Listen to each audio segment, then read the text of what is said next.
Welcome back. Last পার্টে আমরা দেখছিলাম যে মার্কো সিমিথ একটা ইসমাইলের সাথে মারা যায়। ওয়ালটন বলে, don't worry Marco and Joaquim.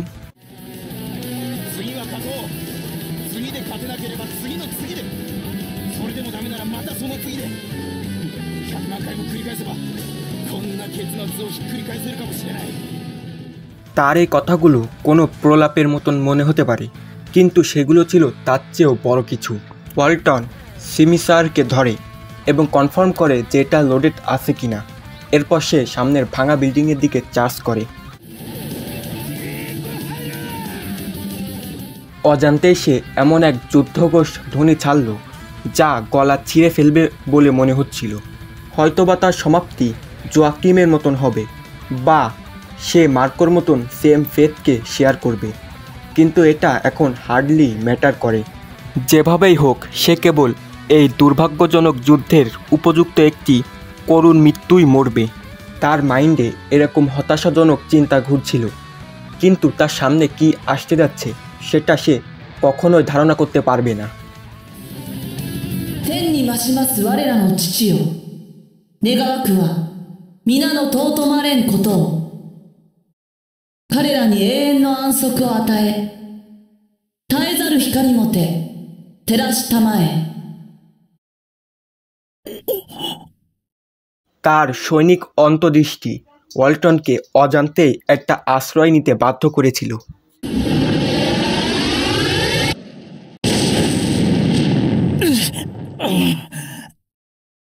তার দৃষ্টিকে গ্রাস করল একটি অন্ধকার ভেদ করা উজ্জ্বল আলো, আর এমন এক ভয়ঙ্কর বিস্ফোরণ যা আগের সব বোমা হামলাকে তুচ্ছ করে দিল। এই বিস্ফোরণ যেন হেভেনকেও ছিন্ন বিচ্ছিন্ন করে দিচ্ছিল। ওয়ালটন এটা রিয়েলাইজ করতে পারে যে এই বিস্ফোরণ যে কোনো ধরনের ওয়েপেন থেকেও বেশি ভয়ঙ্কর। কোনো লেভেলের ওয়েপেন এরকম ধরনের বিস্ফোরণ করতে পারে না। এই দুনিয়ায় হঠাৎ কী হলো?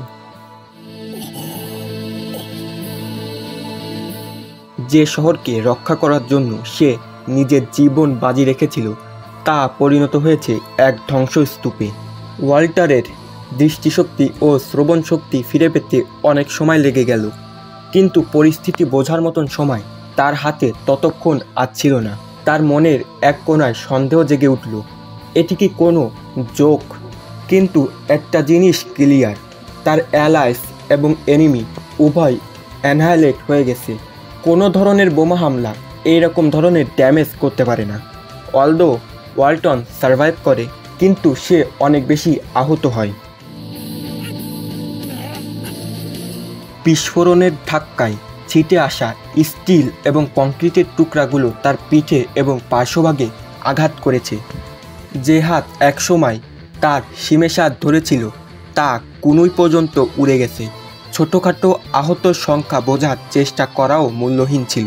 ব্লাড ভমিট তাকে এটা বলে দেয় যে তার অনেক ইন্টারনাল ড্যামেজও হয়েছে। He could not make it.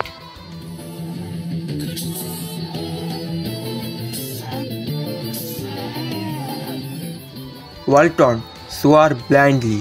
তার ক্রোধের লক্ষ্য সম্পর্কে কোনো নিশ্চয়তা ছিল না, এবং তখন আবারও সেই ভয়েস শোনা গেল।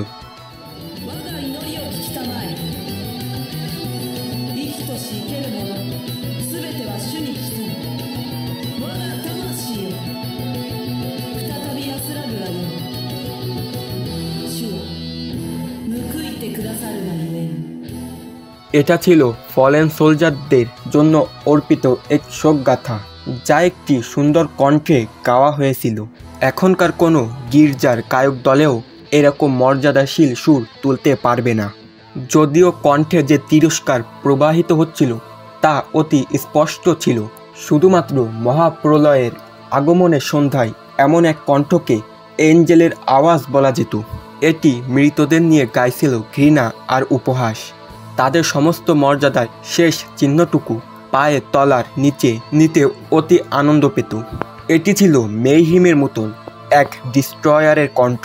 এটি ছিল ব্ল্যাক মাইন্ড থেকে উৎপন্ন, যা শুধুমাত্র ইনহিউম্যান ইচ্ছায় গ্রস্ত।